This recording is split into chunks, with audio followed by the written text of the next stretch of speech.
Ya, ini topik yang diberikan kepada saya tentang stigma dan penerimaan disabilitas pada pasien-pasien dengan stoma, ya, baik stomanya kolostomi maupun urostomi, ya.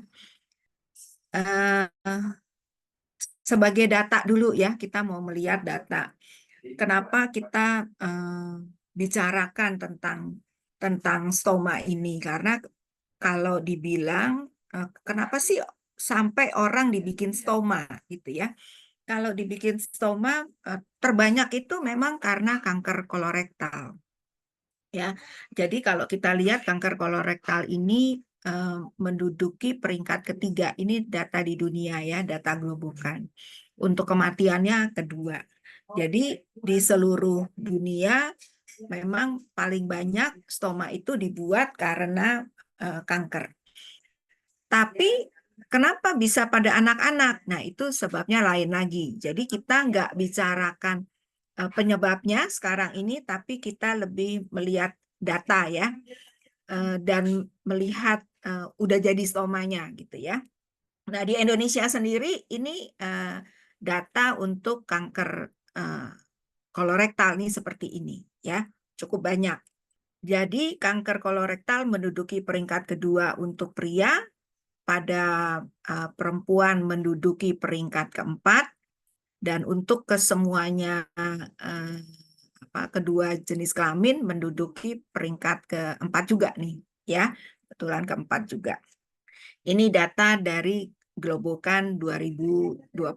Jadi kalau Bapak Ibu sejawat yang mau tahu data apapun, terutama data kanker ya, ketik aja Globokan gitu, nanti keluar deh ininya datanya.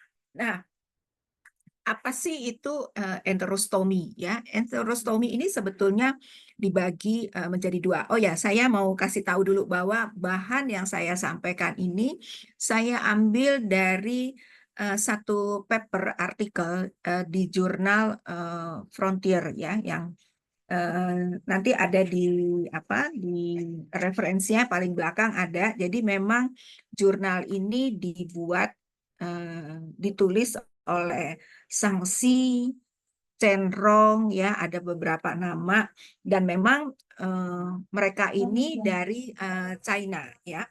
Jadi enterostomi ini bisa dua, bisa temporari atau permanen memang ya.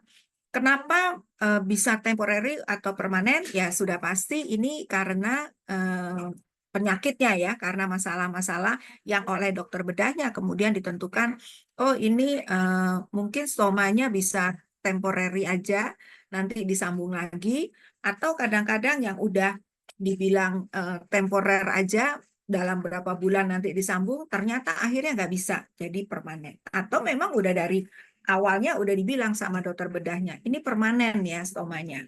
Nah, kalau temporary ini bisa ya setelah operasi ya, bisa 3 bulan atau lebih. Nah, bagaimana sih sebetulnya data ostomed di Indonesia? Sebetulnya kita belum pernah punya data yang pas gitu ya. Ini adalah data yang waktu itu dikumpulkan oleh Walker ya. Ini baru estimate aja ya. Estimate-nya kira-kira 6.000 lebih ostomi. Apa benar cuma 6.000 atau lebih banyak sebetulnya dari itu? Ya, ini kan perkiraan saja. Jadi kita nggak tahu, belum punya data yang pastinya di Indonesia. Apakah karena seringkali misalnya dibuatkan stoma terus dia hilang, nggak kontrol lagi, nggak apa, atau pulang ke daerah, di daerah yang nggak punya yang nggak ada fasilitas atau gimana gitu, akhirnya eh, apa hilang gitu ya, pasiennya hilang. Jadi memang kenapa dibuat enterostomi ini? Memang dia akan memperpanjang hidup pasien ya. Tapi perubahan body image-nya ya, eh, gaya untuk dia melakukan defekasi ya, bukan bergaya ya artinya, tapi memang caranya dia untuk sekarang ini melakukan defekasi buang air besar pada orang-orang yang pakai stoma pasti berbeda, ya. Dan tentu saja lifestyle-nya berbeda, akan menyebabkan efek yang benar-benar serius pada pasien itu.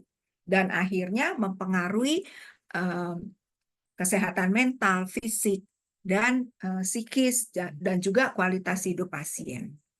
Ya, apalagi pasien yang tadinya dijanjikan bisa nih cuman temporer aja, cuman sementara, jadi dia berpikirnya ya udahlah 3 bulan ini doang begini ya, tiba-tiba mesti permanen. Nah, itu akan menimbulkan banyak masalah pada pasiennya, ya. Yang lalu itu waktu Stoma Care Week, jadi peserta itu dibagikan, jadi ada dummy gitu ya, yang model kayak ada stoma, terus diikatkan di perut masing-masing peserta, jadi peserta tuh merasa kira-kira kalau punya stoma tuh kayak apa sih rasanya gitu ya.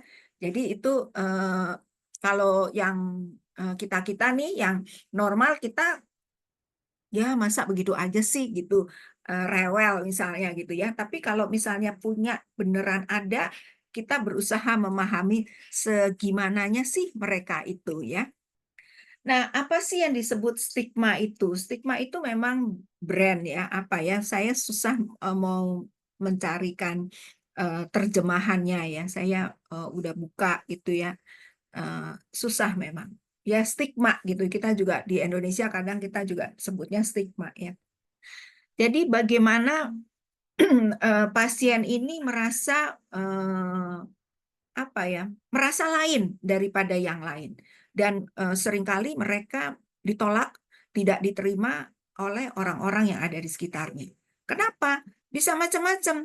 Biasanya karena menimbulkan rasa bau. Itu yang bikin pasien juga menjadi minder, ya. Dan itu udah jadi kayak siklus aja ya. Kita nih di Yayasan Kanker Indonesia sering mengadakan, ya sekarang nggak terlalu sering ya, dulu secara berkala kita mengadakan ostomed gathering. Ya, ostomed itu adalah orang yang punya stoma ya. Jadi kita mengadakan ostomed gathering, kadang-kadang kita bukan cuma ostomed gathering, tapi survivor gathering, survivor cancer gathering. Artinya semua jenis kanker kan kita jadikan satu. Kami ini selalu bingung. Kenapa sih yang osomet mojok gitu ya di belakang, dipanggil-panggil, ayo ibu ikut apa? Enggak dok, enggak gitu, enggak terima kasih gitu, mojok aja. Jadi tadinya kita bingung, ih sombong amat sih, nggak mau nyampur misalnya. Tapi ternyata enggak, bukannya sombong. Mereka punya sesuatu yang lain, merasakan yang lain, tidak sama dengan yang lain, dan mereka merasa takut ditolak. Nanti tiba-tiba bau lagi, nanti orang bingung nilai kita gitu ya. Jadi memang dari survei yang didapatkan 44,3% pasien dengan permanen kolostomi punya stigma yang berat ya. Ya itu saya bilang bisa bau ya, merasa nggak nyaman, apalagi tiba ini kalau kita mau kentut kadang-kadang kita bisa tahan gitu ya, kadang-kadang nggak bisa ditahan juga. Tapi kalau mereka kan nggak bisa, tahu udah bau aja seluruh ruangan, jadi mereka kadang-kadang malu gitu ya, atau memang kadang-kadang mungkin salah makan atau apa jadi mencret. Nah, kalau udah keluar banyak, padahal mereka misalnya ada di suatu pertemuan atau di suatu acara, kan nggak mungkin mereka tiba-tiba keluar gitu ya ke WC gitu. Apalagi kalau tempat yang baru buat mereka, nggak tahu juga, aduh toiletnya ada di mana nih gitu ya. Itu semua akan menurunkan kualitas hidup mereka. Ya, nah ini yang perlu disadari. Stoma untuk pasien itu bukan penyakit, tapi disabilitas. Tapi memang nggak semua orang menganggap ini disabilitas. Kemarin kami rapat di satu pertemuan dengan institusi pemerintah segala ya. Ada salah seorang dari institusi pemerintah itu bilang, bukan, stoma itu bukan disabilitas. Karena kalau definisi disabilitas itu dalam bahasa Indonesia itu adalah ya kelumpuhan fisik atau cacat atau apa. Stoma kan enggak gitu ya. Nah, ini yang memang PR kerja kita ya untuk memberi edukasi lagi nih kepada orang-orang yang ada duduk di pemerintahan, kepada rekan-rekan kita ya, bahwa stoma itu satu disabilitas ya. Kenapa? Karena pasien itu nggak bisa kerja lagi seperti semula. Di Yayasan Kanker waktu itu ada ostomed yang kerjanya montir truk atau segalanya, pokoknya yang mobil-mobil berat. Bayangin waktu dia udah pakai stoma, perusahaannya sih nggak mem-PHK dia. Ayo Pak, kalau udah bisa kerja lagi, karena montir mobil berat itu jarang, susah sekali. Jadi dia diperlukan sekali. Jadi dia boleh balik ke tapi dianya udah nggak kuat. Montir, bayangin ya, montir dia mesti masuk ke kolong truk gitu ya. Mesti melakukan sesuatu yang berat dan itu tidak memungkinkan. Karena kalau dia melakukan itu dia kerja full seperti dulu biasa, stomanya akhirnya bermasalah. Entah stomanya jadi meradang, ya, atau jadi keluar ya. Pokoknya dia bilang dia udah nggak sanggup untuk melakukan itu ya. Jadi memang ini satu disabilitas dan itu kita perlu mari kita bersama-sama gitu ya, siapa yang punya kenalan mungkin di pemerintahan ya, di institusi pemerintah, beri edukasi juga, dan kami juga nggak putusnya ya memberi edukasi. Ini adalah disabilitas untuk si pasien. Jadi setelah operasi, waktu mau dioperasi aja pasien dibilang, Pak, Bu, ini ususnya harus dipotong ya. Dan akibatnya nanti akan disambung ke dinding perut. Nanti Bapak Ibu kalau mesti buang air besar, akhirnya jadi dari perut, jadi ada lubang, ada stoma. Itu aja pasien udah, wah gimana ya? Masa begini, masa begitu ya? Nggak kebayang gitu. Jadi dia nggak hanya mikir ini nanti gimana, tapi udah mikir, waduh, berarti kalau pakai kantong, pakai itu nggak bisa lagi dong. Kalau misalnya perempuan, nggak bisa lagi dong pakai baju seksi misalnya. Nggak bisa lagi dong pakai dress. Yang pada laki-laki, gimana nih? Sabuk saya misalnya, nanti kalau pakai celana, pakai sabuk itu terganggu nggak? Gitu ya. Bagaimana nanti hubungan saya dengan keluarga saya, dengan istri atau suami saya. Nah, itu membuat banyak masalah psikologis juga yang mereka hadapi. Ya, jadi memang kalau pasien-pasien ini sulit menerimanya, tidak langsung menerima semuanya, dia makin punya gitu bahwa nanti bla bla bla bla apa yang akan dialami, dia memperoleh keyakinan bahwa dengan stoma ini akan baik, itu akan mempengaruhi semuanya menjadi lebih baik. Jadi ini memang seperti lingkaran setan ya. Jadi memang penerimaan terhadap disabilitas ini merupakan proses yang sifatnya individual ya. Kalau baik penerimaannya pasti ke depannya akan lebih baik ya.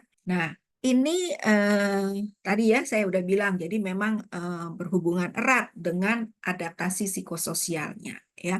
Kalau mereka penerimaannya lebih baik, lebih cepat, kualitas hidupnya pasti akan lebih baik ya.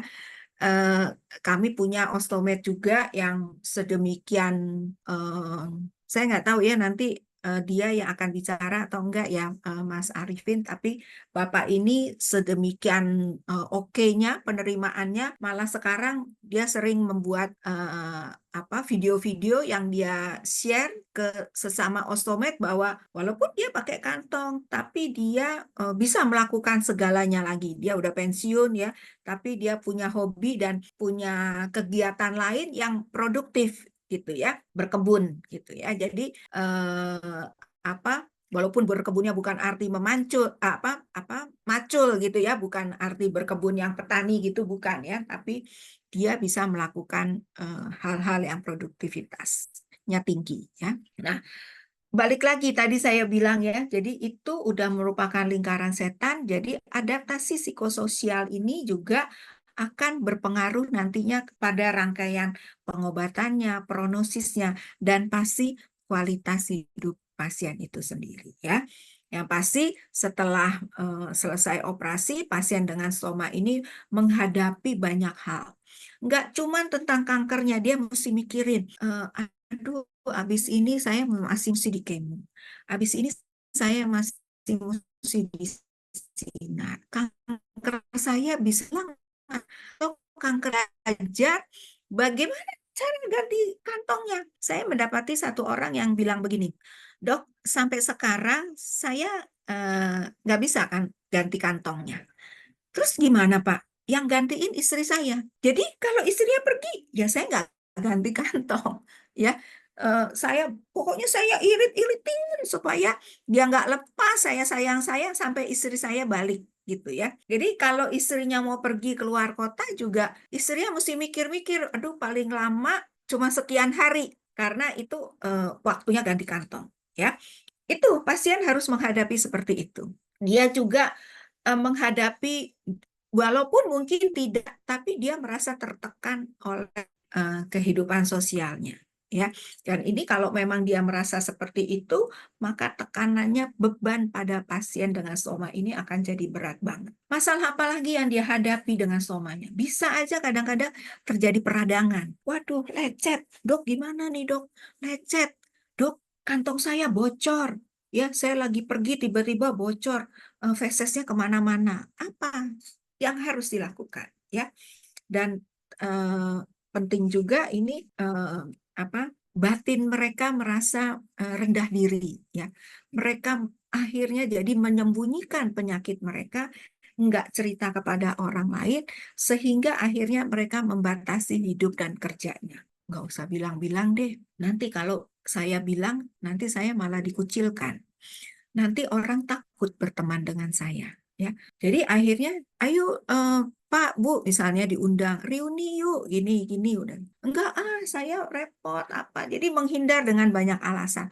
Padahal mungkin tujuannya dia tidak mau diketahui oleh orang lain apa yang terjadi pada dirinya, bahwa dia pakai kantong dan itu seumur hidup. Ya. Tujuan dari seluruh rangkaian pengobatan pada kanker itu adalah membantu pasien bisa keluar dan menerima penyakit. Apa yang harus dikerjakan, apa yang harus dipahami untuk diawasi nih. Kalau udah kena kanker, udah operasi, apa yang mesti dilakukan ya, apa yang mesti dijaga ya, apa benar tuh semua pantangan-pantangan gitu. Apa yang memang pantangan yang benar, mana yang hoax ya, yang sebetulnya nggak benar. Nah, itu kita harus membantu pasien seperti itu sehingga dia akan meningkat kualitas hidupnya, membangun harapan untuk dia lebih bersemangat, dan akhirnya kembali ke kehidupan sosial yang baik. Itu sebetulnya tujuan dan tugas kita sebagai nakes. Ya,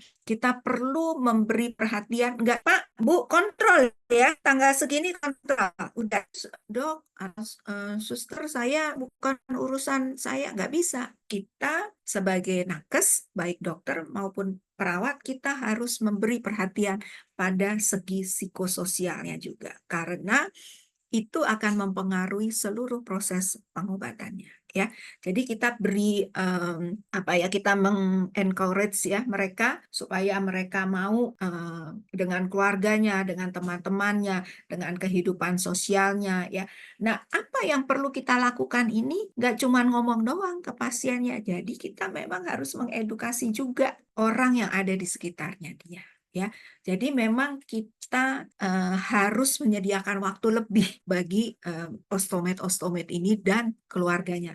Kadang-kadang mereka cukup tanda petik ya, kita merasa bawel amat sih, nanya lagi, tapi memang itu perlu kita lakukan ya, supaya mereka beneran tahu, ngerti stoma tuh kayak apa sih, gimana supaya nggak iritasi, supaya stomanya baik-baik saja. Dan jangan salah teman-teman semua, orang ostomet ini masih bisa berenang loh ya. Jadi ostomet yang sudah oke juga selalu bilang sebetulnya tinggal pindah aja, sebetulnya buang air besarnya nggak dari bawah tapi dari perut gitu.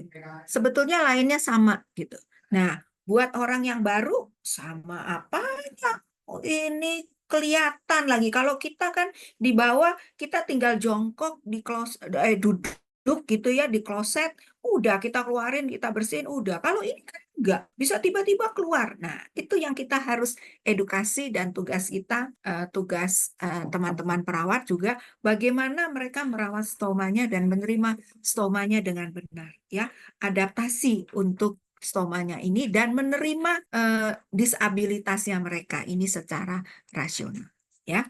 Jadi sebagai konklusi, memang penerimaan stigma dan penerimaan disabilitas ini problem yang serius sebetulnya, ya. Tapi kita bisa merasakan itu. Oh iya, saya mau cerita ya. Ini memang presentasi saya lebih banyak saya ambil dari jurnal ini. Tapi saya mau cerita apa yang pernah dilakukan di Yayasan Kanker Indonesia. Karena di Yayasan Kanker Indonesia ini juga selalu ada ostomed yang datang untuk ngambil kantong. Jadi ada penelitian yang dilakukan baik waktu itu oleh rekan dari perawat stoma ya, almarhum Devi, dan ada mahasiswa dari Ukrida waktu itu yang juga melakukan penelitian, melihat bahwa ternyata kalau ostomed di Jakarta ya, terutama di Jakarta yang datang ke GKI itu merasa nyaman-nyaman aja, ya, merasa nyaman. Terus kalau penelitian yang satu lagi juga yang melihatnya sampai depresi apa enggak sih ini pasien? Sedikit sekali yang depresi. Kenapa? Karena ketika usia ini tempat mereka ketemu, ngambil kantong, segala macam, ada perawat stomanya di sini yang ngajarin kalau misalnya bermasalah gitu. Misalnya itu tadi saya bilang ya berkali-kali, misalnya bocor, ada bau, apa yang bisa dikerjakan? Nah, itu ada yang membimbing. Saya seringkali nih, kalau mau menyemangati ostomed gitu, sejawat dokter juga mungkin ya, kalau misalnya mau ngomong sama pasien gitu yang ini, dokter tuh enak, cuma ngomong doang, dokter kan nggak ngerasain gitu. Nah, saat itu dilontarkan kepada kita, kita tentu aja juga nggak mau bantu pasien, terus kita harus jadi pasiennya dulu kan, enggak. Tapi kita bisa ajak mereka ini untuk datang, ketemu dengan ostomed yang sudah ngalami. Jadi biasanya saya lempar, Bapak, Ibu mau nggak ketemu ostomed yang sudah menjalani semuanya. Gimana sih mereka menjalani waktu bocor, mereka ada di perjalanan, apa yang mereka lakukan gitu ya. Kalau tiba-tiba diare. Nah, kemarin nih saya juga dapat dari seorang ostomed, dia cerita gini. Dia mau ke pesta. Terus sebelum ke pesta dia minum susu, dia bilang. Tiba-tiba dia mencret belum nyampe ke pesta.